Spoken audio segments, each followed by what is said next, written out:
Hi, I'm Brian Levy. I'm a partner at Manchester Living and the host of the Manchester Living podcast.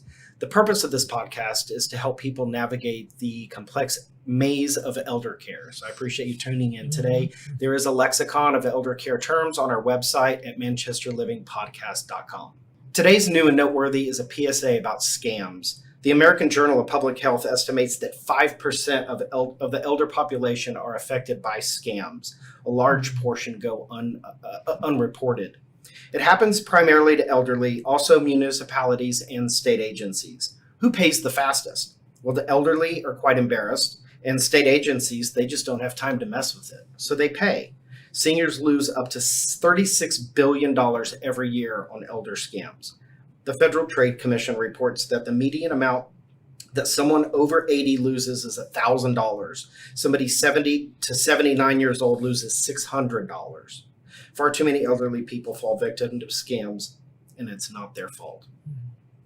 This population is largely trustworthy. They're a financially secure population with people with cognitive issues, trusting, people who grow up in the 20s, 30s, and 40s. They're insecure. Scammers bully the elderly. They have lowered cognition. Elderly are more likely to have dementia or other memory issues, and they're isolated. They're lonely, and they typically are friendly. They want someone to talk to. How can you protect yourselves? Well, you can install antivirus and anti-malware protection. Take time to install the latest version of your operating system. Back up your files frequently to an external source.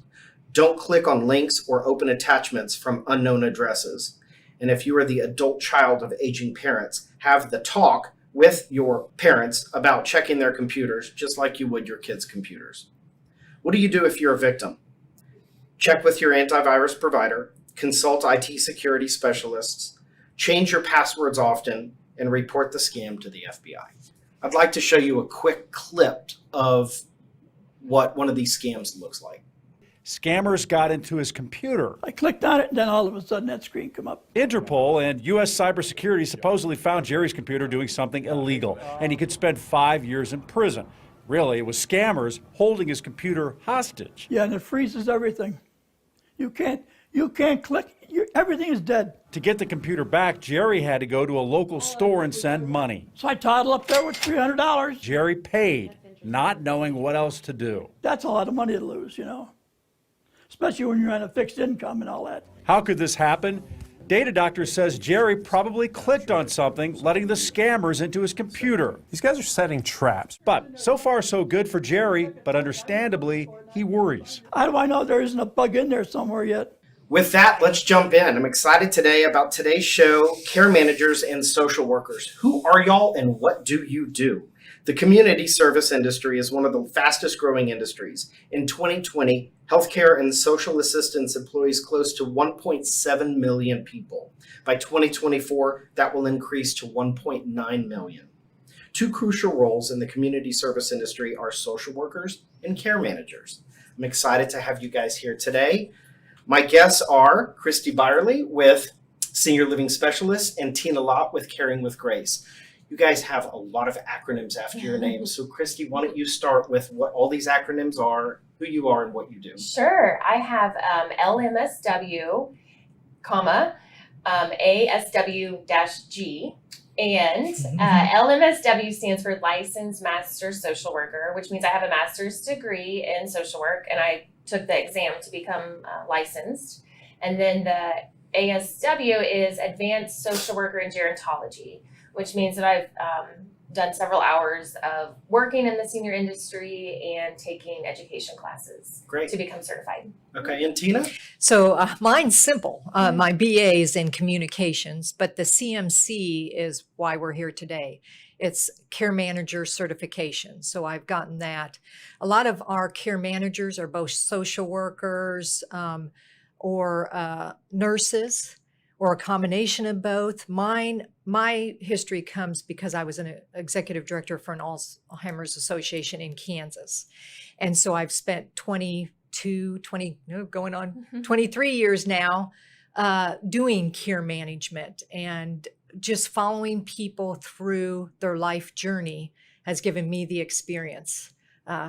to get certified in care management. Great. Okay, so we're on to care management. What is care management? And oftentimes the term is confused with case management. So Yeah. if you would differentiate the two and tell me a little bit about what really you do. So a lot of families, and we are on a journey with the family, the loved ones. Some of our families, my company has been with for 12 years. So that means they've gone through one parent and they've gone through the next parent's aging process. So care management could be, you could see us as an advocate through every event in that person's life, helping them get through that. And guiding the family through the legal issues that may come up, through the medical issues, through the financial. And we follow them through that journey. Case management, you think of a person in the hospital that once a patient is in there and then they're going to go home, that case manager sets up services outside in the community. Well, that's where we kick in, where we are in that person's home. And that home could mean a family home, an assisted living, a skilled nursing, rehab, and we kind of take over whatever aspect of their life they need help with or the children need help with. And it could be as simple as if they're living at home, suddenly they go home with home health. But what happens with just that home health? They're in for 30 days. What happens after that? These people, this mom or dad still need help. How do they get groceries? How do they get groceries in? If the children live out of town, all of a sudden the children have to take over. Oh my gosh. Now what do I do with mom and dad who can't go grocery shopping, who can't pay their bills, who can't do all those things? And so there we are. We kind of come in and do an assessment, and then we set up a care plan for them. Here's what their needs are. Here's a cost-effective way that we can help you manage from a distance. We'll be in there taking them to doctor's appointments, doing whatever they need. But every plan is so individualized because maybe there are family members in town that can take them to the doctor. Then we don't do that. We kind of sit back and guide them and be their resource. And maybe they're in their home for 5 years, but then we see them declining and it's now time to place them. Then we help place them, or we call on senior specialists to help us. And so, but we're there for every aspect. And where senior specialists may place them, then they're done. We stay with them and we're helping maybe set up the care plans in the nursing homes. So again, we're that extra family, extended person that a lot of times they consider us family. Sure. And invite us to the weddings or the Christmas parties or whatever, because, we've been with some of those patients. And who is your primary direct contact in a family like that? Do you? Is mainly the adult. We're finding out mainly it's the adult children who are overwhelmed, and maybe they're taking care, they've got kids or they live out of state and mom and dad are here. And so we're their contacts. We are seeing just a change in, we're getting a lot of younger people who realize I don't have family. Who's going to be there? Who's going to be my go-to person if I end up in the hospital? Mm-hmm. I mean, I have some mid-60s that they like to travel, but they need a medical power of attorney. Sometimes we can step in as that, because if something happens to them medically, they want to know someone can help them either get back to Dallas or, help them with their medical needs. Right. So a lot of them, we're calling them elder orphans. We're trying to come up with better terms than that because, but like I follow someone I've had her in the home, but now she's in a facility, has no family. Well, who's checking on her? Right. Who's making sure, gosh, she has new nightgowns or, stuff like that. That's an interesting term, elder orphans, because I work with your group quite often. And it is interesting to see how many older people don't have family near or that just don't communicate with their family. So you're almost an extension of their family. Yeah, sometimes we're there for them through their life journey. Sure. So Christy, on your side as a social worker, how do you engage with families like that, and what is your primary role? So my role at Senior Living Specialist is, since I work there as a social worker, but we would help with the placement. We would help do an assessment on the family, on the patient, realize what their assets are and care needs, location preference, and then try to match them with the best senior living option available. But that's just like one role of a social worker. There's so many different, and as a social worker, I've had so many different roles. I've worked at different rehabs as either the social worker or case manager, not care manager, or set up the home health or the next level of care. I've also, as a social worker, been a clinical liaison at a rehab where I'm going out and doing the assessments on the patients before they even come to rehab. Then you've got like home health social workers who are doing a lot of trying to find community resources. That's a big need because, social work is because, a lot of families, even for individuals, if they have $100,000, they're going to spend that down very quickly. So and then fast. going on to Medicaid and all that, there's just such a need for that kind of social work in case to tie them into those services. Because we all don't have $1 million. Right now they say for an individual, once they start needing help, they're going to need probably $750,000 to manage them because they're going to live 5-6 years, and it costs in facilities or it costs for 24/7 care. And so we do go through that too of, we have families tell us, how much do you have?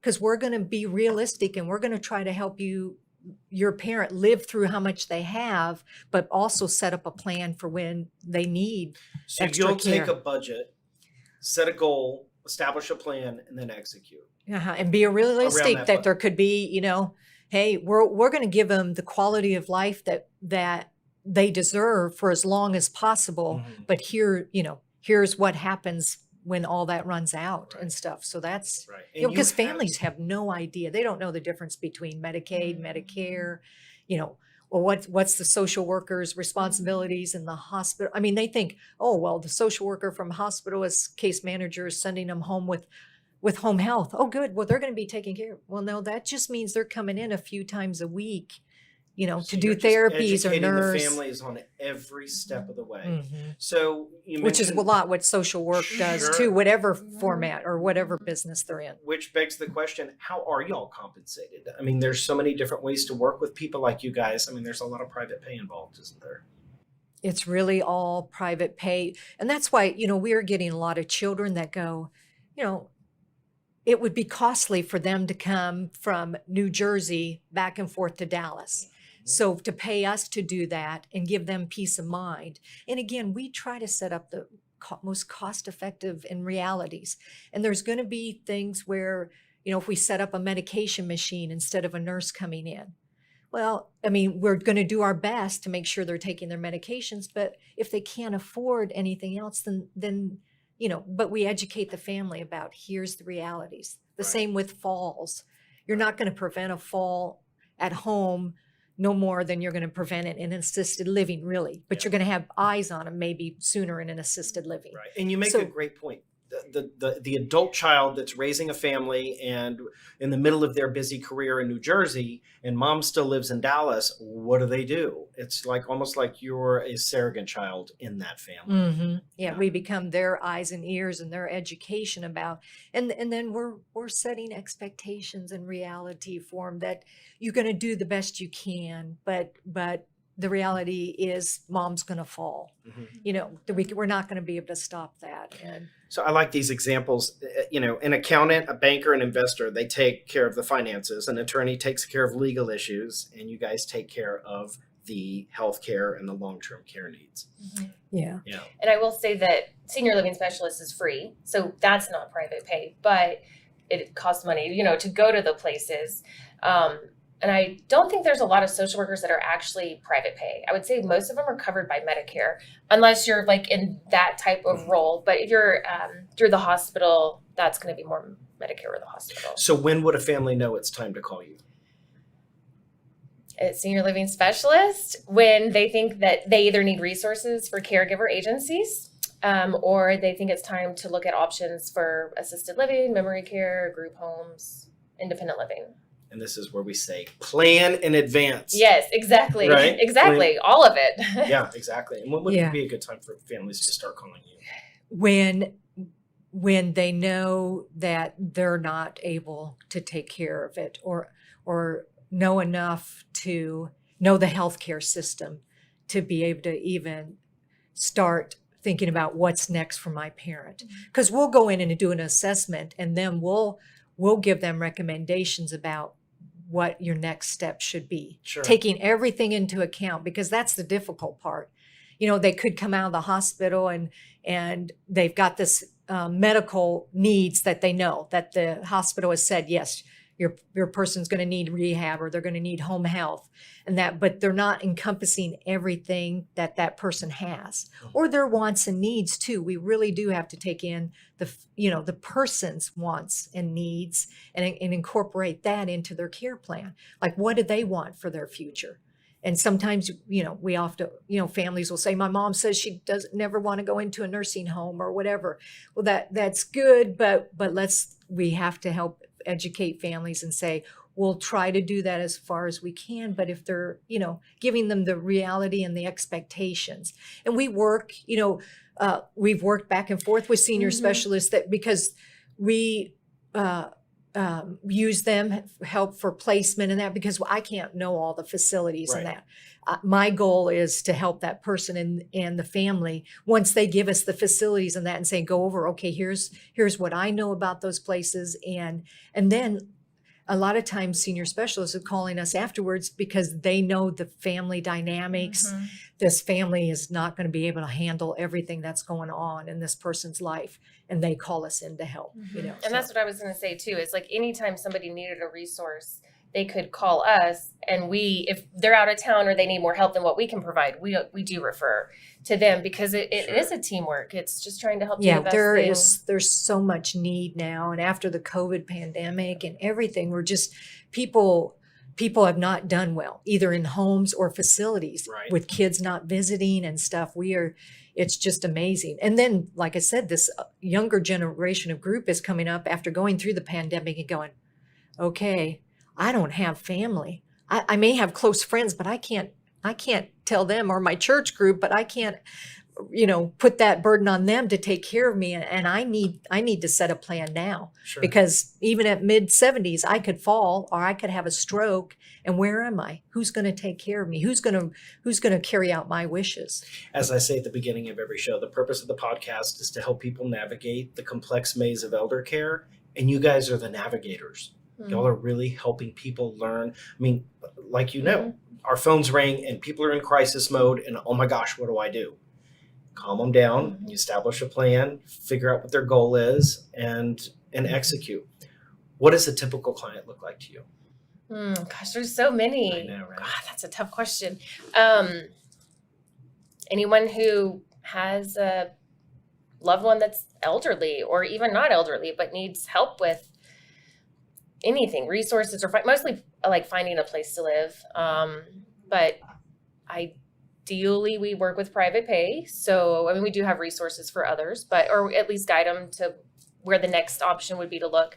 But mostly private pay, if it's going to be assisted living or independent living, memory care, residential care homes. And your primary role is to help people navigate placement, meaning where are they now and where should they go next? Yes, and trying to avoid that crisis mode. Let's get something in your back pocket where when mom or dad does fall next, you've got your plan in place, so you're not also dealing with a medical issue and a crisis at the same time. Right. So that's why it's good to get started beforehand, because the crisis will happen, and then it's just more and more stress. Right. And I think it's important for people to know there's a place for everybody. Yes, So yes, there are the $8,000 and $10,000 Mm-hmm. a month facilities in town, but there are also other options There as are, well. yes. Yeah. Mhm. So what does a typical client look like to you, Tina? So still with this older generation, they're very proud, and they believe they can take care of themselves. So our typical clients are usually the older, or the children that are going, okay, I know mom and dad need help. They're kind of resistant, but can you come in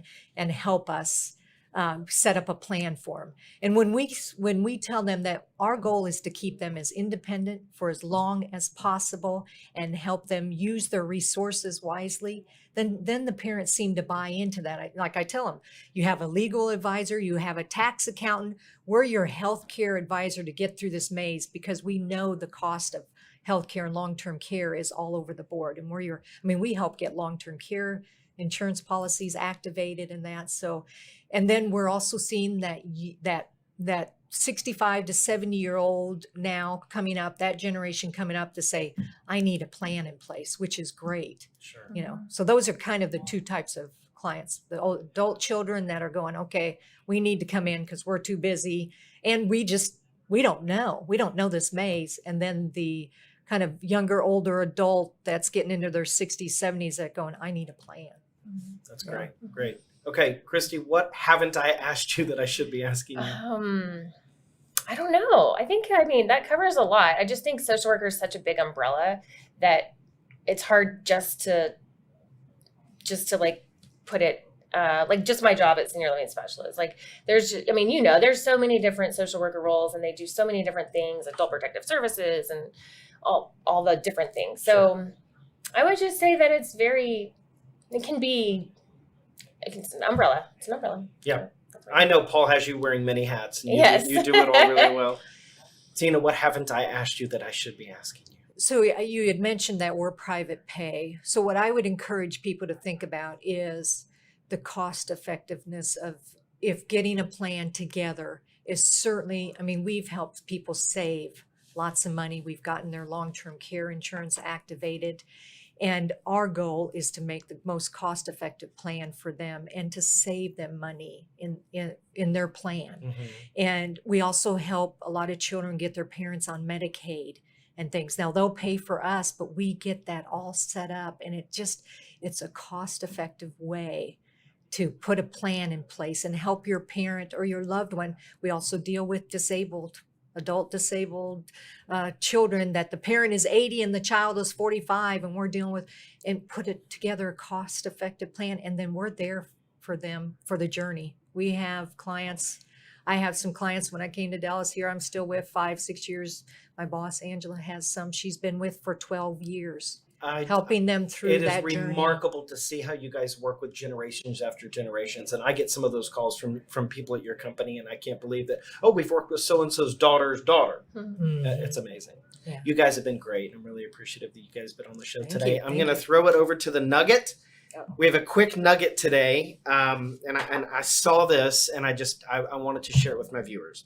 The biggest difference between money and time. You always know how much money you have, but you never know how much time you have.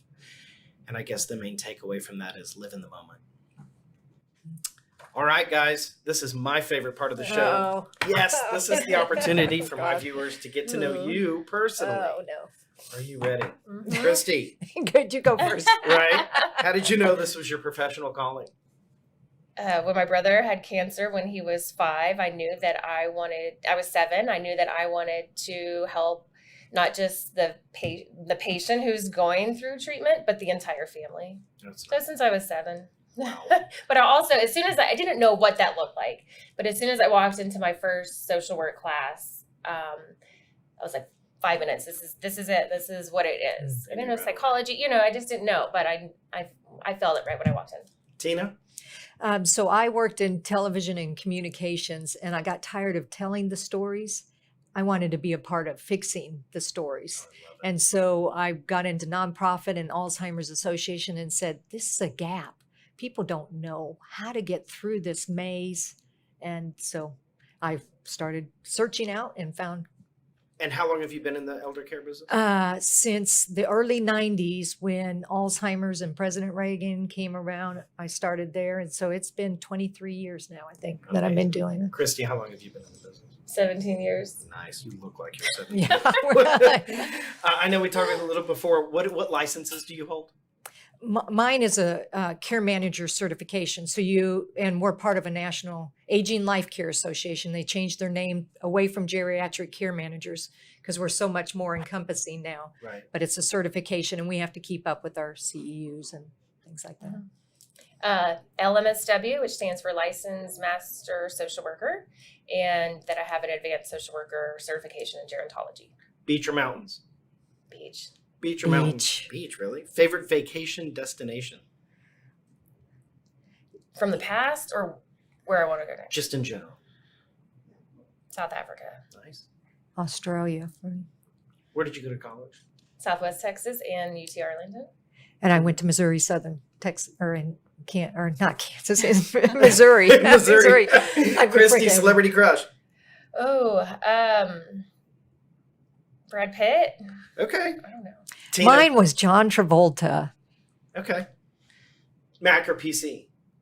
Mac. Mac or PC? Mac. Surf or turf? Surf.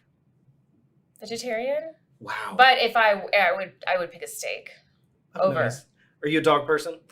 Dog and cat, though anything. Both. I'm not. Christy, are you a Dog. crier? You're a dog Oh. person. Are you a crier?